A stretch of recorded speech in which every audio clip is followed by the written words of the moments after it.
Thanks to Ryan for that very kind introduction, and thanks to Portland State University again for allowing me to speak. I know there's considerable controversy surrounding this talk. This is a full audience. All right, let's get right to it. My thesis tonight is simple and should be uncontroversial. Faith-based beliefs are not processes that are reliable. Let me repeat that. Faith-based belief processes are unreliable and will not lead one to the truth. Before I go on, I want to say a few preliminary comments. I am not a relativist. Relativism is the view that all points of view are equally valid and that all truth is relative to the individual. If you're a relativist and you've come here tonight, there's nothing I will say that will be persuasive to you. I also do not do meta-epistemology. This is not about meta-epistemology. Epistemology is the study of knowledge. Meta-epistemology is the study of knowledge. Exactly. Meta-epistemology affects about 200 people. My point, in a narrow area, my point is to address the remainder of humanity, a large percentage of whom are entrenched in faith-based beliefs. I am aware that there is an entire line of literature about meta-epistemology, and you can take my ethics class, and I'm happy to talk to you about that.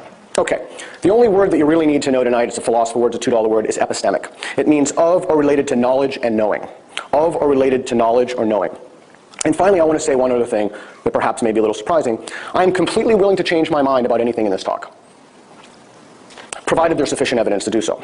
All right, now let's return to my thesis.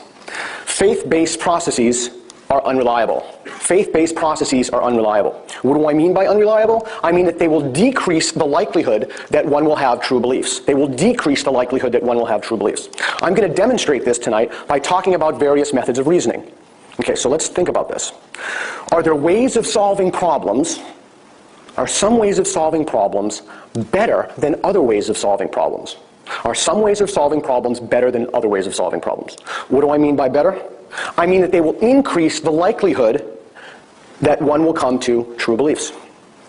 In order to answer this question, let's take a step back. Let's ask ourselves a very basic, simple question.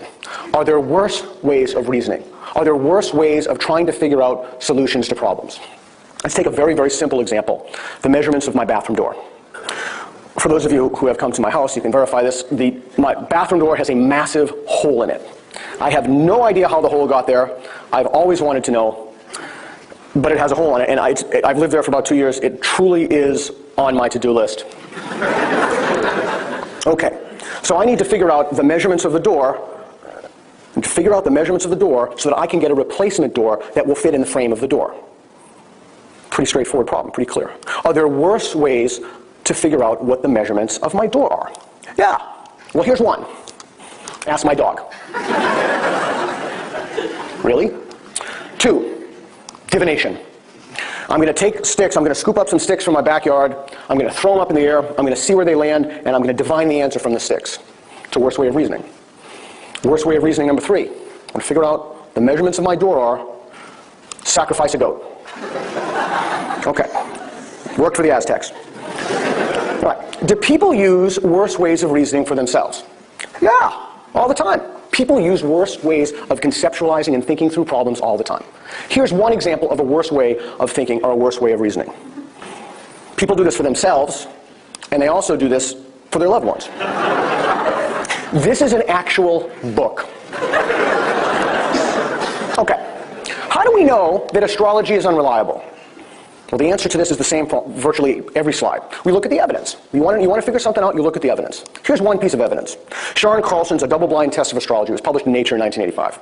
Had 116 people, gave them the California Personality Index, asked them the date, time, and place of their birth. And guess what? Astrologers attempted to match the birth date with the personality index. Do you think that they were successful? No. Some of them were, but no more so than random chance. Here's another worse way of reasoning. Homeopathy. What is homeopathy? Well, it's a highly, highly diluted substance that's used to treat illness. Just to be clear about what I mean by highly diluted, it contains no active ingredients whatsoever. Zipperino, none. If I were to urinate in the ocean, it would be more concentrated than a homeopathic sugar pill. And some people think that it's an herbal medicine. It's not an herbal medicine. This is fantastic. This is a homeopathy emergency kit. In case there's an emergency. Well, how do we know that homeopathy is unreliable? Well, the answer is simple. You look at the evidence. Here's one piece of evidence. Homeopathy for Childhood and Adolescent Ailments. A systematic review of randomized clinical trials from the Mayo Clinic Proceedings of 2007. The evidence for this is not just suggestive, but it's conclusive. It's overwhelming. It's an unreliable process. it is not effective. Here's another worse way of reasoning: dowsing. You can douse for anything you want. You can douse for oil, you can douse for water. People have even tried to douse for elephants. Basically, here's what you do with dowsing. You have a stick in one hand, or a stick in two hands, two sticks, and then you walk around. Ooh, elephants, oil, look, dowsing for oil. And when the sticks cross, evidently that's the place that has the oil. Okay. But dowsing is unreliable. How do we know it's unreliable? Well, we examine the evidence. We look at the evidence. Here's just one piece of evidence. James Randi's An Encyclopedia of Claims, Frauds, Hoaxes, and the Occult and the Supernatural, published by St. Martin's Press in 1995. James Randi has been investigating these phenomena for decades, and he's a hero to many of us, myself included. He also offers $1 million, a $1 million prize, to anyone who can show, under proper observing conditions, evidence of any paranormal, supernatural, or occult power. Many have tried. No one has ever been successful. I will say that I'm willing to change my mind about this, provided sufficient evidence. And I always tell my students, what would it take to change your mind? Okay, what would it take to change my mind? Well, if they pass the James Randi test, that would be sufficient for me. Okay, so what can we tease out of these three examples? Astrology, homeopathy, and dowsing. Unreliable processes lead to unreliable conclusions. Unreliable processes lead to unreliable conclusions. That is, if the process one uses is unreliable, the conclusions one comes to cannot be relied upon. Cannot. For example, if one wants to cure an illness, an infection, with this homeopathic woo-woo, this will be the result. Nothing. Because it doesn't work. So let's take a look at the process of dowsing. Dowsing is unreliable. If the conclusion, think about this, the process of dowsing is me walking around trying to find dowsing. The conclusion is where the sticks cross. That's the conclusion. The process, the thing that got me there, is the actual act of dowsing. If the process that one uses to understand reality is not reliable, then every conclusion that springs from that process is also, let me hear it, excellent, unreliable. Think back to my bathroom door. If I use an unreliable process to ascertain the measurements of my door, there's a proliferation of answers to the question of how big the door should be. And virtually all of these answers will be incorrect. They'll be incorrect because the process that I used to get the measurements of my door was excellent. I use the word virtually because it's possible to use a bad process and get lucky. It's entirely possible. I could go outside, I could scoop up a number of sticks, I could throw them up. Lo and behold, it could be, it is possible, that I had scooped up exactly the number of sticks as is the height or width of the door. It's entirely possible. All right, at this juncture, we need to take a pause and think to ourselves, what are our epistemic goals? What are our goals knowledge-wise? We have twin goals. Every single person in here has two goals. The first is that we want to maximize the number of true beliefs that we have. We all want to have a maximum number of beliefs that were true. But if this is our only goal, then we could just believe everything we read, think, and hear. But our situation is far more complicated than this, because we have a second goal, that we want to minimize the number of false beliefs that we have. So we want to maximize the number of true beliefs, and we want to minimize the number of false beliefs. We want to have the fewest number of false beliefs possible, but again, this doesn't mean not believing anything, because that would mean we wouldn't have any true beliefs. Well, let's go revisit the example that we started off with, the bathroom door. We've established that there are bad ways to answer this question. By bad, I mean ways of thinking about this problem that will not enable me to figure out the measurements of a replacement door that will actually fit in the frame. To get the measurements of a door that will fit, I'll need to use a reliable process. Here are some examples of more reliable processes for my door. Number one, tape measure. Even I, the least mechanical person around, the least home repair guy, I have a tape measure. Take the tape measure, drag it to the top of the door, drag it to the bottom, put it in your iPhone, or still write it down. 2, Google. Maybe the door is a prefab door. Maybe it's from Home Depot or Lowe's and has some kind of number on it. 3, ask an expert. There's my expert right there. Very dear friend of mine and a contractor who's done fantastic work on a house, Rick June. Contrast this, for example, with someone who's never looked at the door and who won't look at the door. Is this guaranteed to work? No. One could always make a mistake. Your iPhone could auto-correct it. But again, think back to our twin epistemic goals. We want to decrease the number of false beliefs we have, and we want to increase the number of true beliefs that we have. To do this, we cannot use processes that are unreliable. So at this juncture, you've probably anticipated an obvious question. Are there any commonalities among processes that take one away from reality? Are there any commonalities among processes that take one away from reality? Processes that decrease the likelihood that the conclusion one comes to will be true. Well, yeah, there are two. The first is that these processes are not based on evidence. Processes that take one away from reality are not based on evidence. The second commonality is that they're based upon what one thinks is evidence, but is not actually evidence. I term such ostensibly benign superstitious beliefs gateway beliefs. The Easter Bunny is an example of a conclusion for which certain epistemic agents, certain people, think that there's sufficient evidence.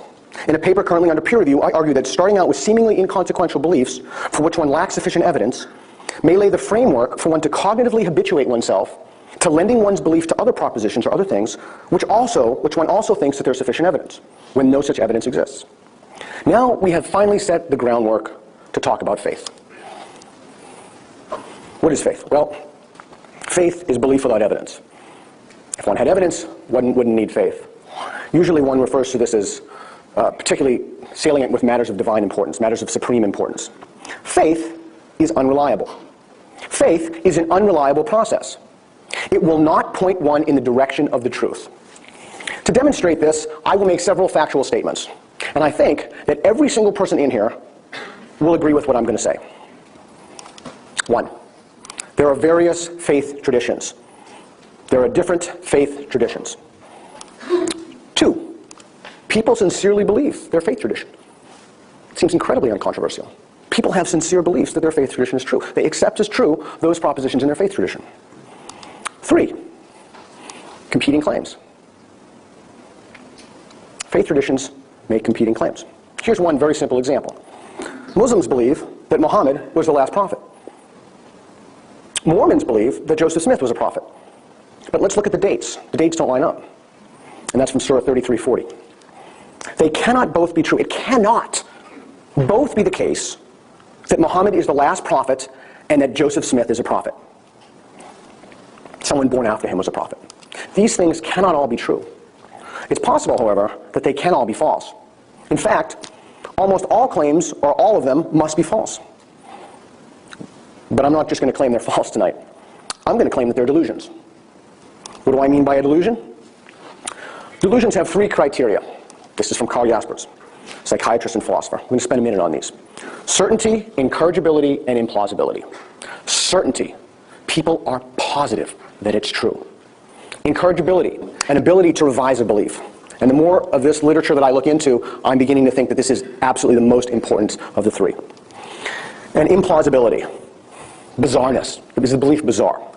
I want to say briefly that the DSM, the Diagnostic and Statistical Manual of Mental Disorders, the main purpose of the DSM is to provide common terms and standard criteria for classifying mental disorders. The DSM grants religious exemptions to delusions. I disagree with granting religious delusion as an exemption, and I want to mention there's a budding young scholar here at Portland State University, Renee Barnett, who's working to eliminate the exemption from religious delusion from the DSM, and I'm helping her to do so. Thank you.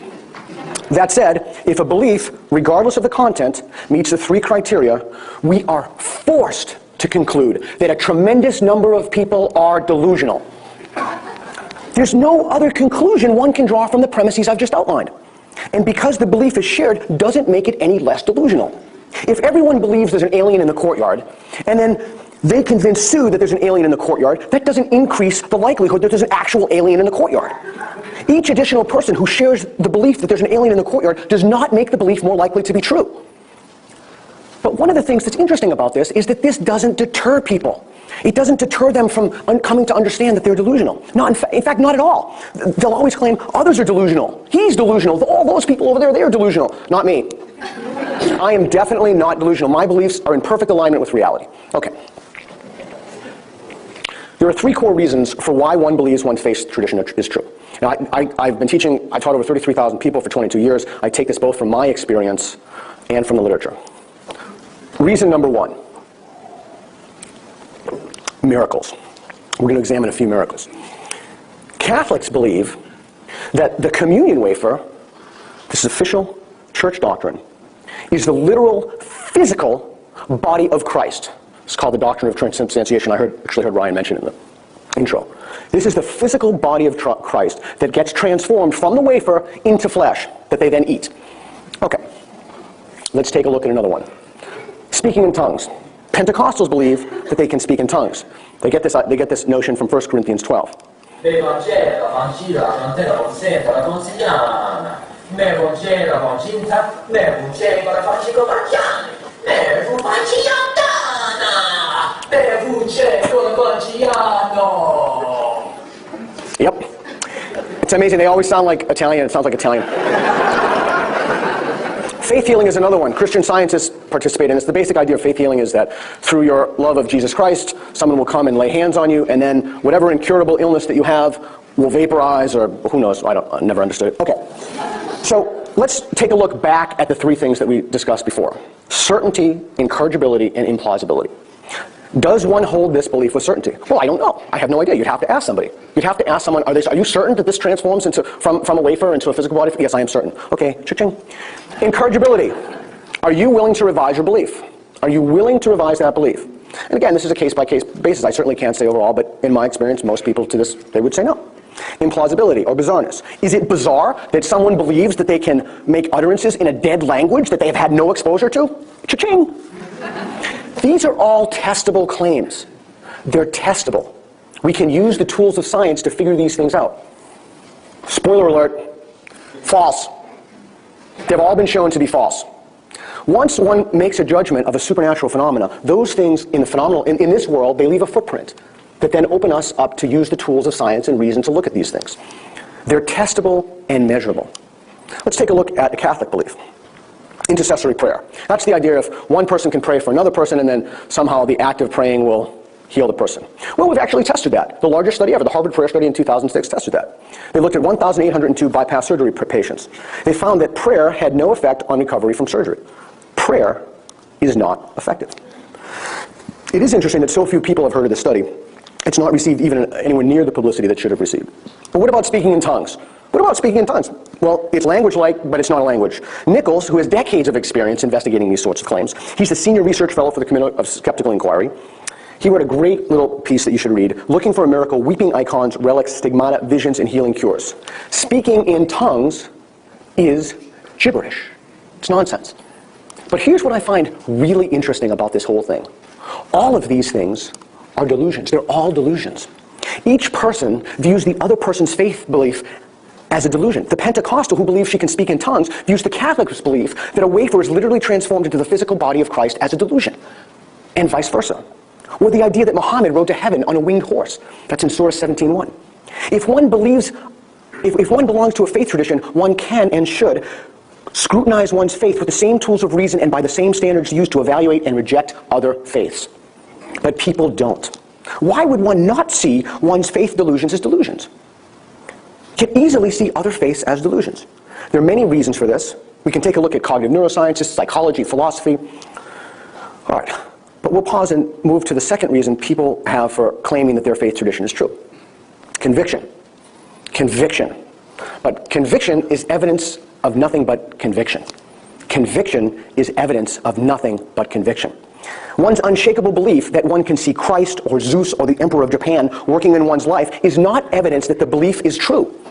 This is evidence of nothing except the fact that one happens to believe whatever it is that one thinks one believes. This is part of the delusion.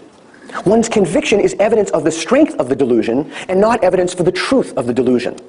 Confidence does not map onto accuracy. Third reason, inerrant. Everyone thinks their particular faith tradition is inerrant. Inerrant, perfect, can't be improved upon. I want to take a moment right now to talk about this. Let's take a look at just a quick way that one can think critically about these things. Let's say I want to look at, are the prophecies in the Bible true? We already established that there are bad ways to do this and good ways. There are bad ways to think about problems. Here's a bad way to think about the problem. Go out and read only those books that already agree with the conclusions that you've come to. It's called confirmation bias. It's called confirmation bias. And as I read more and more about this in my career, I'm becoming convinced that this is an extremely important issue that needs to be dealt with. Here is a much better way to think about the problem. I want to figure out if the prophecies in the Bible are true. Here's what I should do. If you want to read someone who says the prophecies are true, that's fantastic. That's what you should do. Go out and read Josh McDowell or take Josh McDowell. Go out and read Josh McDowell. Okay. But then people stop there. Don't stop there. That's just the beginning of what you need to do. The next thing what you need to do is you need to read people on the other side, like Bart Ehrman or Richard Carrier or any of these people. You need to read people who have beliefs that don't agree with the conclusion that you started with. That's an investigation. That's what an inquiry is. But again, don't stop there. Don't stop there. Go back then to the original source material and see how Josh McDowell responded to those criticisms. Then you are engaged in a process of trying to find out what the truth is. That's a way to think about the problem. And I admit, it's a tremendous amount of intellectual work. It takes time, to be sure. No question about it. So where does this leave us? Where are we now? Well, there's an inevitable trajectory here. There's an inevitable trajectory. Almost every conversation, people want to talk to me about this constantly. This is, unfortunately, not enough science fiction, but people want to talk about this constantly. Here's the trajectory of the conversation. Invariably, it starts off, my faith is true. After about, I don't know, depends on the person, 10 minutes, 15 minutes, something really interesting will happen. The conversation will go from, my belief is true, and it won't be a clear demarcation. It won't be like an acknowledgement, well, you know, I guess I thought this, but it's not correct. No, from my faith is true, my belief is true, to my faith is beneficial.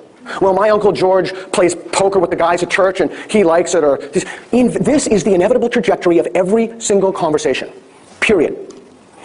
But I'm sticking with my thesis tonight, and I'm not going to allow the Q&A to be held hostage by people who want to do a fast trick and try to claim that it's beneficial. My thesis is that it's an unreliable process that will not lead you to the truth. But I have a prediction. I have actually two predictions for you. My first prediction is, in spite of me having spent like 3 minutes on this, people are still going to go up to the mic and tell me how it's benefited them. I have another prediction. That in spite of the fact that everybody knows my prediction ahead of time, it's not going to stop it. The most charitable thing that we can say about faith, the most charitable thing, is that it's likely to be false. Faith does not make you a better person. My lack of faith in Jesus does not make me a bad person. It doesn't make me a good person either. Your faith in Jesus does not make you a good person or a bad person. Faith does not make you a better person. Faith is just an unreliable process. That's all it is. This has nothing to do with being a better person or not. So what? Okay, so what? Where are we left now? Well, if you don't already use faith as a process to navigate reality, I have an incredibly simple piece of advice for you. It couldn't possibly be any simpler. When you do engage people of faith, be honest, blunt, direct, and truthful. Give them the same reciprocity in which they engage you. I always go out of my way to talk to the guy who screams or the people in the park. I think it's great. And they're always very honest with me, and I treat them with the same thing in kind. It's true. I also want to say that it's really important that you ought to model the behavior that you would like to see in others. Specifically the idea that you're willing to reconsider. I'm always open to think that someone knows something I don't know. If someone knows something I don't know, I want to know it because I want to lawfully align my beliefs with reality. But don't just stop there. Tell them about the advantages of reason and rationality. Don't leave them in the cold. Reason and evidence can replace faith. Reason and evidence can replace faith. If you have faith-based beliefs, thank you for coming. Tonight is an opportunity for you to jettison your faith.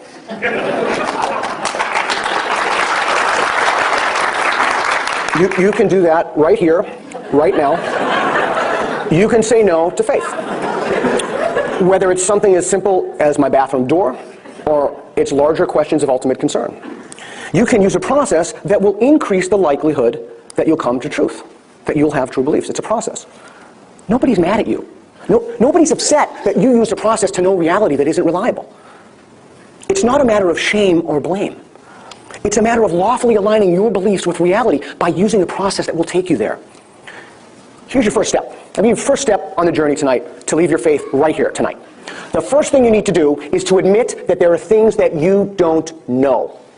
Even doing this will tremendously advance your epistemic situation. I don't know what happens to me after I die. I think my suspicion is that because the neurons in my brain stop firing, that there'll be no more me, just oblivion, just like before I was born. But I don't know that. As a skeptic, I'm not dogmatic about it. I'm open to evidence to the contrary. And to be sure, no question about it, it will be scary.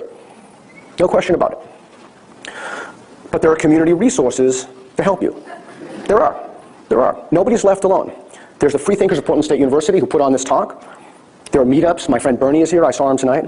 Where are you, Bernie? Raise your hand. Talk to Bernie at the end. There's the Center for Inquiry.net. There's Skeptics in the Pub. You can move beyond faith and replace it with a simple rule. Couldn't be any easier. I'm going to proportion my beliefs to the evidence. I'm going to proportion my beliefs to the evidence. Carl Sagan said it best. Extraordinary claims require extraordinary evidence. It doesn't take faith to say, I don't know. It takes humility. If you want to align your beliefs with the truth and embrace reason, then you can say no. Tonight really is a genuine opportunity for you to live a life free of delusion. Thanks.